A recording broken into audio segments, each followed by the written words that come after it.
Howdy folks, how y'all doing? We just had a cold front come through here in northwest Louisiana and it left a fine layer of ice on the ground. So I've been cooped up in the house reading. Oh, you know what I've been reading? A lot of people think 12 Days of Christmas is Advent. Well, actually it's not. It actually begins on Christmas Day. It does not end on Christmas Day. It begins on Christmas Day and goes till January 6th. And it's called Christmas Tide. So I've been reading God Rest Ye Merry Soldiers, a true Civil War Christmas story by James McIver from Viking Press. It's about the Battle of Stones River and the common Johnny Reb and Bill Yank soldiers showing each other compassion and humanity during the battle, and which was December 31st through January 2nd. 1862, 1863, and I think it'll make a great movie showing how our common humanity and grace can arise above, the grace that's especially demonstrated at Christmas time can rise above our differences and brutality, set against an epic, so I think it would make a great movie, about showing, the themes of compassion and grace and kindness rising above the horror of war set against the epic background. Now, closer to home, I've been reading Baily's Dam from the Department of Culture, Recreation and Tourism, Louisiana Archaeological Survey and Antiquities Commission, Anthropological Study Number 8, Anthropological, Stephen Baily's Dam by Stephen D. Smith, Division of Archaeology, George S. Castle the Third. See that? I got this at a library book sale, actually. The library, they have a good book sale in their main memorial basement of their main library every once in a while. Suggest you go check it out. George A. Castle III, Coastal Environments. This is about Baily's Dam, published in Baton Rouge. Also about Baily's Dam is Gunboats, Low Water, and Yankee Ingenuity, a history of Baily's Dam by Michael C. Robinson. Robinson. From, let me get this right, it's acronym. It's FPHC Inc. Publishing.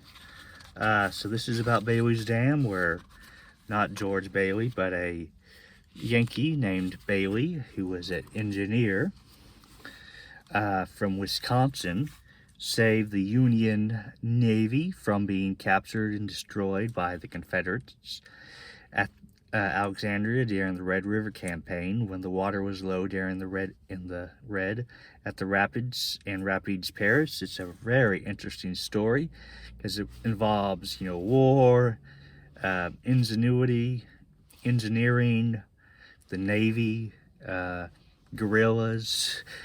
So it's a very fascinating story. Definitely history that deserves to be remembered.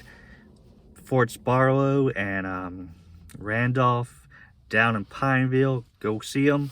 Those places need to be preserved. Hey, Lieutenant Governor Billy Nungester, if you're watching this, you need to preserve the state park down there in Pineville about Forts Barlow and Randolph. You need to preserve them.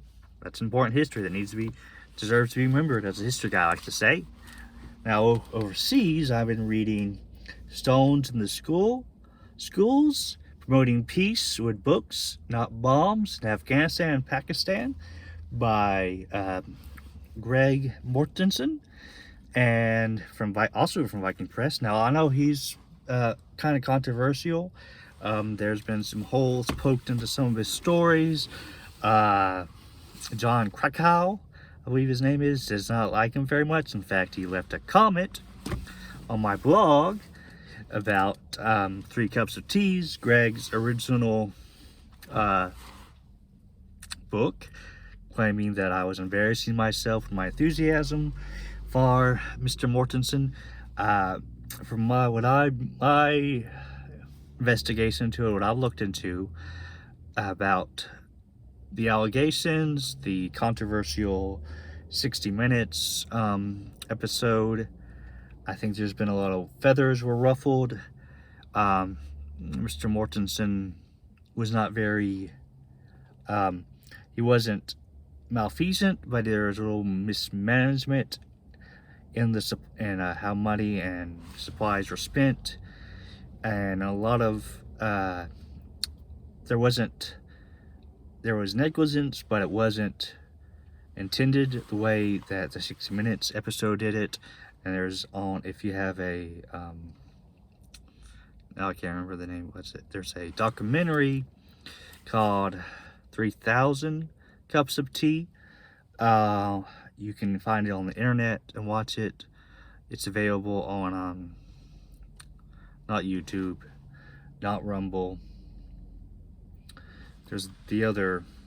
You can find it online and watch it. If I remember where I can watch the link, I'll post it below.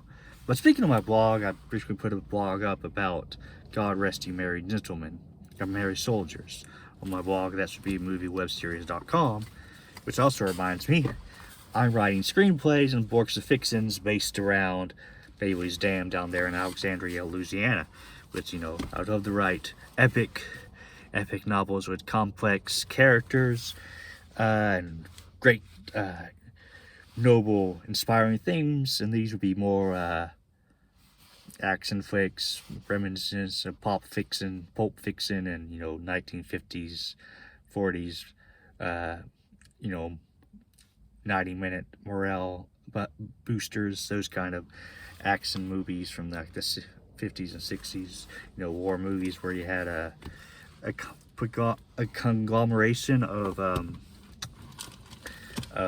different types of characters coming together to fight overwhelming odds at outlying outpost. And in my research for that book, from the Yankees' perspective at least, I've been reading Liddell's Record, St. John Richardson's Liddell, edited by Nathaniel Charles Hughes Jr. from LSU Press. That's right. Louisiana State University Press, Baton Rouge. It's you know, his perspective on the war. He was on the Pineville side of the Red River during construction of Baily's Dam, and he did what he could with about 600 men and 2 small cannons.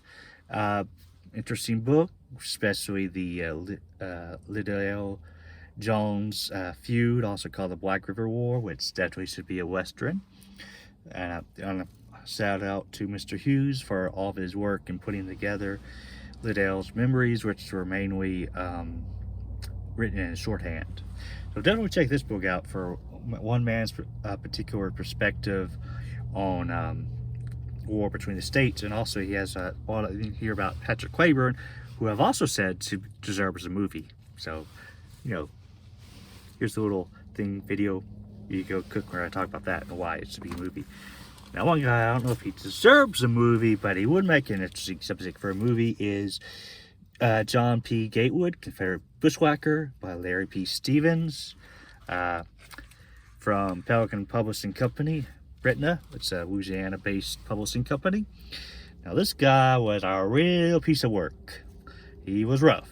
As you could probably guess, he was from the backwoods of Tennessee, Smoky Mountains, Appalachia. You know, he fought in northeastern Alabama, northern Georgia, those hill country, hillbillies, the feuds, as they say, the movie Pharaoh's Army. Things were mighty rough back there in them woods back then. So it was a bloody tale. This guy apparently his sister got raped, and he was a teenager, and it really sent him off the edge, and he did a lot of despicable things. And of course, it would make a really interesting Western or mini-series about guerrillas, and there'd be a lot of backstabbing too. You could do like a whole 8-season TV show about the guerrilla war and the Appalachian Mountains, all the backstabbing and loyalties, and Unionists versus guerrillas versus home guard versus deserters versus people who just want to be left alone. Mighty interesting story, but pretty rough character. Another rough character, Donald Trump. Yes, I voted for him. Don't agree with everything he says, or or how he says it. There's a lot of, I don't really care for his style, but I don't care for the way the left is doing away with a lot of constitutional rule of law, and just, they're the quote, what's the movie? A Man for All Season. They're just knocking down every law in the land so they can get to them. And now the breezes of anarchy and injustice are just blowing all over the land right now. So it's Get Trump, the threat to civil liberties, due processes, and our due process and our constitutional law by Alan Dershowitz from Hot Books. This is a hot book, I'll tell you what. Well, it's basically a bunch of his interviews and different columns he's written, and I greatly recommend it for anyone who's looking for Mr. Dershowitz disagrees with Trump on a lot of things, and in fact he's opposed to him about 99% of everything, but he thinks he deserves a fair hearing and a fair trial. So I recommend this book to anybody who's looking for a good honest assessment of the political atmosphere we're in, and how, despite no matter how much we might not like somebody, they still deserve due process and constitutional protection. So I recommend this book. Another book I recommend, because it's kind of personal to me, is Whiskey Cheeto Woman, a Civil War novel by Marguerite Hutchinson from Author Books. It's set down there around 10 Mile Bayou, No Man's Land, Hinson, Whiskey Cheeto Creek, where a lot of Curt Iles books are. Again, same as plug. Look at my blog post about Curt Iles books and my videos about him, my review with him, and check out his website. This is about she's about a woman who has to travel across war-ravaged Louisiana, where there's a bunch of outlaws and anarchy and all sorts of devastation, to get her husband, who's been wounded during the war, and he's at Alexandria. So she goes and she gets him, and her adventures along the way. And I didn't know it when I bought the book and read it, but I found out later, doing research and learning more about my family history, that she and her husband, Aaron Johnson, are actually my great uncle and aunt. Aaron Johnson was my great-grandfather's brother.